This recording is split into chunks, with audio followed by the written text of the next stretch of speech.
अगर आप शिमला में रात के 12 बजे काट रोड पर गाड़ी रोकते हैं, तो आपको पीछे मुड़कर नहीं देखना चाहिए, क्योंकि जो दिखेगा वो इंसान नहीं होगा। नमस्कार दोस्तों, आप देख रहे हैं पंकज के रहस्य। आज हम आप सबके बीच में एक ऐसी ही खतरनाक रहस्य लेकर आए हैं, जिसे देखने के बाद आपके रोंगटे खड़े हो जाएंगे। अगर आप दिल के कमज़ोर हैं तो इस वीडियो को अभी मत देखिएगा, सुबह देखिए। 5 दोस्त दिल्ली से वीकेंड ट्रिप पर शिमला आए थे। दिसंबर की ठंड, बर्फ की हल्की सी परत और पहाड़ों पर अजीब सी खामोशी थी। उन लोगों ने होटल लिया माल रोड के पास में, और सब लोग शाम को एक साथ कमरे में बैठे थे। हंसी मजाक, रील्स वील्स, फोटो, सेल्फी, सब कुछ परफेक्ट, एकदम नॉर्मल चल रहा था। लेकिन रात 11:45 पर उन दोस्तों में से एक दोस्त बोलता है, जिसका नाम था करण, बोलता है कि यार, असली मज़ा तो नाइट ड्राइव करने में है।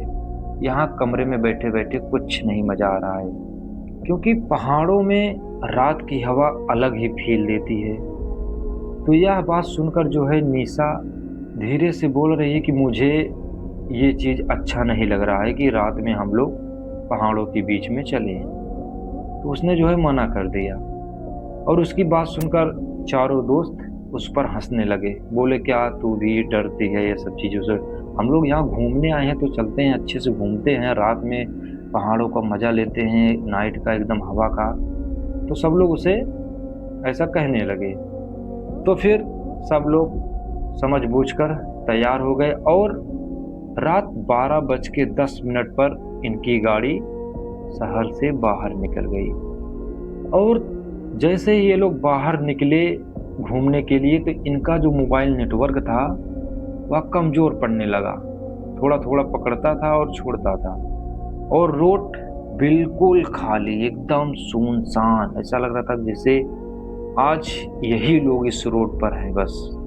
फिर अचानक राहुल ने ब्रेक मारी।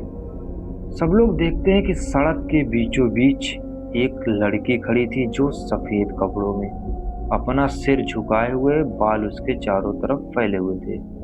और वह लड़की धीरे धीरे अपना हाथ उठा रही थी। ऐसा लग रहा था जैसे वह हेल्प मांग रही है, किसी से लिफ्ट मांग रही है। और यह सब देख करके पांचों दोस्त एकदम घबरा जाते हैं। एक बार तान्या बोल रही है कि हम सब इसके पास नहीं रुकेंगे, मुझे कुछ अच्छा नहीं लग रहा है। तो फिर आरव कह रहा है कि हो सकता है कि कोई लड़की है जो हमसे मदद मांग रही है, कहीं जाना होगा उसे, रात में अकेली लड़की खड़ी है, कहाँ जाएगी? तो आरव ऐसा बोलता है। तो चारों दोस्त जो है उसकी बात सुनकर मान लेते हैं, हो सकता है कि कोई भाई किसी को ज़रूरत होगी मदद की, हम सब इसकी मदद करते हैं। और फिर राहुल गाड़ी को जो है लड़की के पास रोक देता है, और लड़की बिना कुछ बोले चुपचाप गाड़ी का दरवाज़ा खोलती है और पीछे सीट पर जाकर बैठ जाती है, किसी से कुछ भी नहीं बोलती है। और फिर गाड़ी लेकर के पांचों दोस्त चल दिए। और जैसे ही 5 मिनट बीते, तो करण ने पीछे मुड़कर पूछा सफ़ेद वाली लड़की से कि कहाँ जाना है, और पीछे से कोई जवाब नहीं आया। एक बार फिर पूछा करण ने, फिर भी कोई जवाब नहीं आया। तो निशा ने अपना मोबाइल का टॉर्च ऑन किया, और पीछे की सीट पर देख रही है लड़की गायब, सीट पूरी तरह से खाली, लड़की अंदर है ही नहीं गाड़ी में। और यह देख करके राहुल ने तुरंत गाड़ी में ब्रेक लगा दिया, गाड़ी रुक गई। पांचों दोस्त एकदम घबरा गए, सब लोग एकदम चौंक गए कि लड़की मेरी आंखों के सामने बैठी, जो कि दरवाज़ा भी बाहर से लॉक था। तो फिर लड़की कहाँ अचानक बीच रास्ते में से गायब हो गई। अब चारों दोस्त एकदम चौंक गए, और राहुल बोल भी रहा है कि मैं गाड़ी के शीशे में देखा था कि वो लड़की पीछे सीट पर बैठी थी, फिर अचानक कहाँ गायब हो गई। और थोड़ी देर बाद अचानक कार का म्यूजिक सिस्टम अपने आप ऑन हो गया, और उसमें से एक टूटी हुई आवाज निकल रही है कि तुम मुझे घर छोड़ दो। इतना आवाज उस रेडियो से अपने आप आने लगा और यह देख करके निशा जोर जोर से रोने लगी और वह बोल रही है कि अब हम लोग कहाँ फंस गए। फिर राहुल जो है गाड़ी स्टार्ट कर रहा है, गाड़ी का इंजन स्टार्ट नहीं हो रहा, गाड़ी बंद पड़ी है। बाहर जो है तापमान गिरता जा रहा था और जब गाड़ी स्टार्ट नहीं हुई तो आरव बोल रहा है कि भाई लोग चलो नीचे उतरो और हम लोग चलते हैं पैदल, यहाँ से 2 किलोमीटर ही होटल है। और सब लोग नीचे उतर गए और अपने फ़ोन का टॉर्च ऑन कर दिए और सब लोग पैदल चलते रहे। और जैसे ही ये लोग पैदल चलते रहे फिर इन्हें पीछे से एक और आवाज़ सुनाई देने लगी। आवाज़ ऐसे सुनाई देने लगी कि ऐसा लग रहा है जैसे इनके साथ साथ कोई और चल रहा है। और यह आवाज़ सुनकर राहुल पीछे मुड़कर देखता है तो पीछे कोई भी नहीं था, लेकिन वो लोग देखते हैं कि बर्फ पर पैरों के निशान 6 थे, जो कि हम लोग केवल 5 लोग थे और निशान एक और आ गया। अब इससे उन लोगों को पता चल गया कि हमारे साथ कोई और है जो हमें दिख नहीं रहा है। अब इतना देख कर के पांचों दोस्त बहुत ज़्यादा घबरा जाते हैं, एकदम डर लगने लगता है उनको कि अब हमारे साथ क्या होगा, हम लोग कहाँ फंस गए। और ये लोग आगे थोड़ा सा और बढ़े, उन्हें दिखता है एक टूटा हुआ चर्च, उसमें से हल्का सा पीली रोशनी निकल रही थी और उसका दरवाज़ा आधा खुला हुआ था। तो राहुल ने बोला कि भाई चलो हम लोग यहीं चर्च में चलते हैं, यहाँ पर रहने के लिए हमारे लिए ठीक होगा, रात भी बहुत ज़्यादा हो गई है, फिर सुबह हम अपने होटल पर चलेंगे। तो सब ने जो है राहुल की बात मान ली और वो चर्च के पास चले गए।